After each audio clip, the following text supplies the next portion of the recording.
Hey guys, welcome back to another episode of Mabimpressions. Today I want to talk about Riftbound. This game comes out May 12th, 2022. This is a tower defense game, very similar to Plants vs. Zombies, where you're going to be putting down resources and different sorts of units on the left side, and things are going to be running from the right side trying to destroy each of your lanes. Now, of course, there's going to be a lot of different types of scenarios, like maybe you have to destroy something on their side, a gigantic boss pops up, maybe you have to protect only certain lanes. If one enemy gets through, it's GG. So if you played Plants vs. Zombies, you played the first one, you absolutely loved it, you're gonna have no problem picking this one up. So let's cover what exactly the story is, all the gameplay, and if I do recommend, if it's worth your time and money. This game comes out in around 10 hours or so as I'm playing this. I want to thank the devs and publishers Barrel Smash Studios for the review copy. However, all thoughts will be my own. This is a full single player game, Steam achievements, full control support. However, I played with keyboard and mouse and I highly recommend doing it that way. And there's also Steam Cloud if you want to play on your Steam Deck or something. So I'm happy to say that this is launching not in early access. It is full 1.0, and that's the version we played. Is a full gigantic story campaign with a lot of scenario challenges. It's a big sort of game where it starts off simple, like very simple. Like the first 4 or 5 stages, like damn, this is just Plants vs. Zombies. All I'm doing is putting sunflowers on the left side and putting a couple of pea shooters in front of them at the start. But there is a ton here that really differentiates itself and makes it very strategic. I actually did try playing a lot of the stages on hard mode and I got destroyed. So I highly recommend playing on medium. But let's talk about a lot of the things that kind of make it different. First of all, you don't have a million different plant types. You have a couple of elemental units that split off into a lot of different ones. You have aether units, water units, air units, rock units, and they all serve their purpose, but they can be upgraded later on. So as I mentioned, there's a lot of different types of combat scenarios, like defeating bosses and whatnot, but let's talk about the most common one, which is like 80% of the game, where it's just protect against waves and waves against enemies, because this is essentially the whole game, albeit there are some challenges, but this is the whole game for the most part. You're going to go through many different chapters. On the Steam page, they said there's around 50 or so stages, and I have to say I'm maybe like 3 to 4 hours in, and I really love it. I'm on chapter 2, getting to the very end of it, and we're unlocking things constantly. A lot of strategy going in before each fight. So you have a spell book where you can essentially plan out what's going to be happening. On the right side, it shows you, hey, these different types of skeletons are coming in. Some are basic fast ones, armored ones, maybe even summoners, but they're squishy, and rangers that can shoot over walls. So throughout the campaign, you start with the summoning points and upgrade points. The further you go on, you're going to get more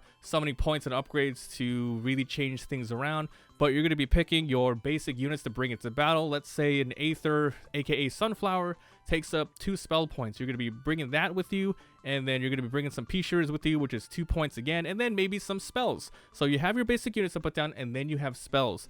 You have a water attack. You have ones that heal people, and all of these cost mana and so on.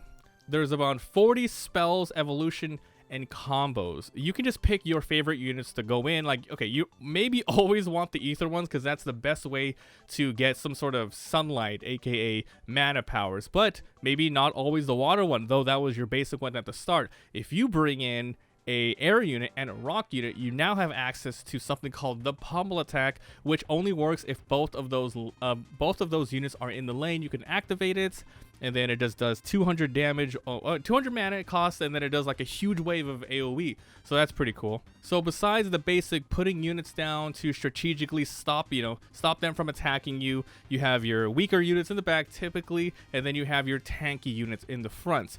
All of these things do very special abilities. The water ones can inflict wet on them, and you can upgrade to freeze, and that kind of slows them down. But it goes even further than that. If you have sort of electrical units to combine with the wet spells, it does extra damage and so on. And there's burning ones, but there's also vice versa. You don't want to have a fire unit and then a water unit together because it's gonna get rid of the burning on them. So once you bring in your units and you're messing around and try to get as much mana as you can. Once everything is settled down, you know, the waves are dying down and you're just trying to collect more stuff, that's when you can start doing things like repositioning. You can recall them to get a little bit of money back, but then you want to evolve them. As you play, you're going to be unlocking different evolutions for all of the ones, and you're going to be choosing the cards to bring into battle, and that's when more and more strategy comes in.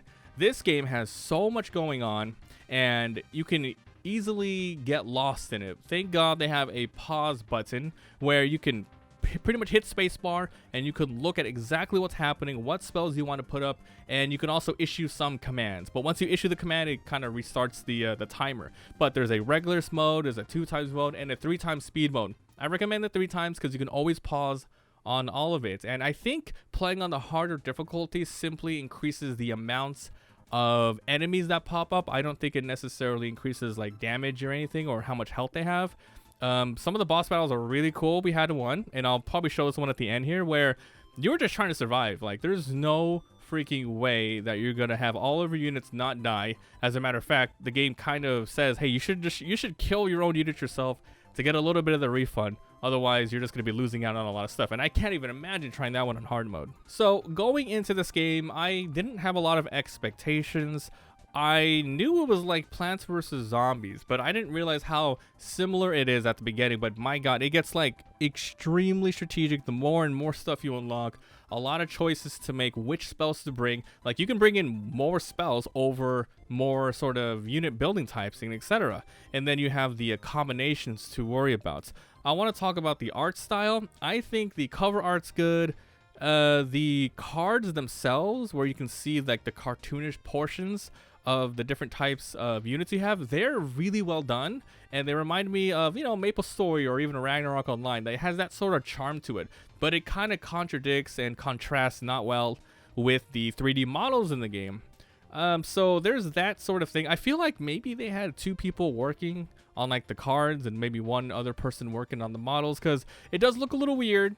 And I do wish that the whole game was either one style or the other, because you see the cards, you're like, wow, those look cool. And then you see the models, it's like, ugh. I don't want to say ugly, it's just very indie. But the cards themselves look pretty professional. I do like that. This game gave me huge Plants vs. Zombies feel in terms of like the first time I played Plants vs. Zombies. It was just a game that PopCat made, no microtransactions, you know, before the huge gigantic boom of them. I don't even remember, it was like early 2000s, mid 2000s, you know. I would play Plants vs. Zombies and maybe boot up the Xbox 360 and play some Skyrim. You know, it gave me like that sort of nostalgia feeling where it's like, it's simple at first, but then it gets very crazy. It's a good, addicting game, and I highly recommend it. So I'm going to end it here. If you guys enjoyed, leave a like. It helps a lot. If you haven't subscribed for daily videos, I'll be leaving you guys with the Chapter 1 boss fight of me struggling, trying to survive. But absolutely check this game out. It's very rare that a game like this comes out not in early access. It's a full launch, so support these guys.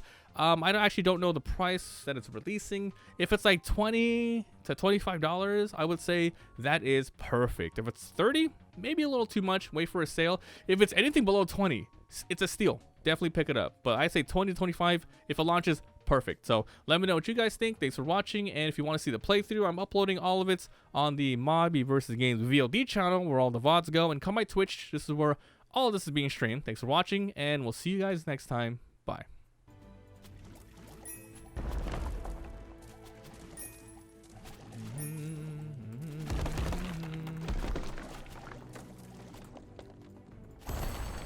Shield.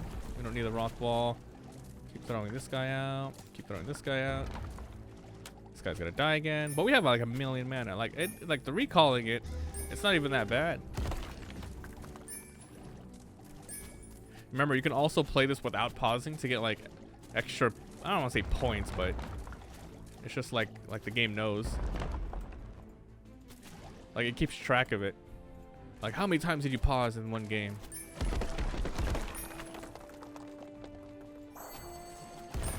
What? What happened? He went through. I don't understand what happened there. Look at that. Everyone got hit a little bit.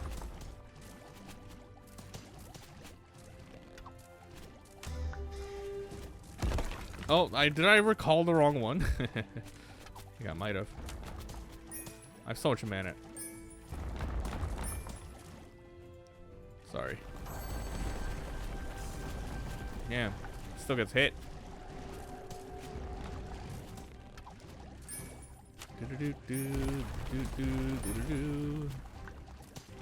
Alright, I think we're good.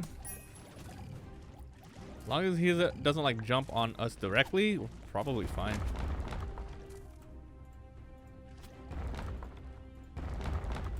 What the hell? My whole board.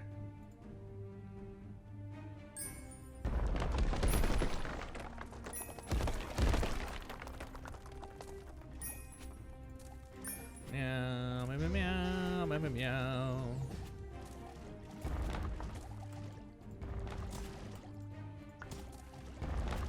Oh man.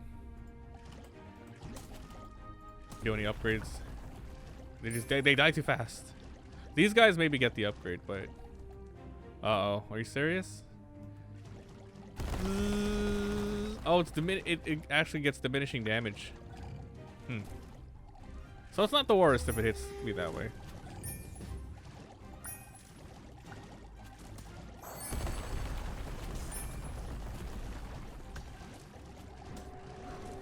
I have so much mana to do with it.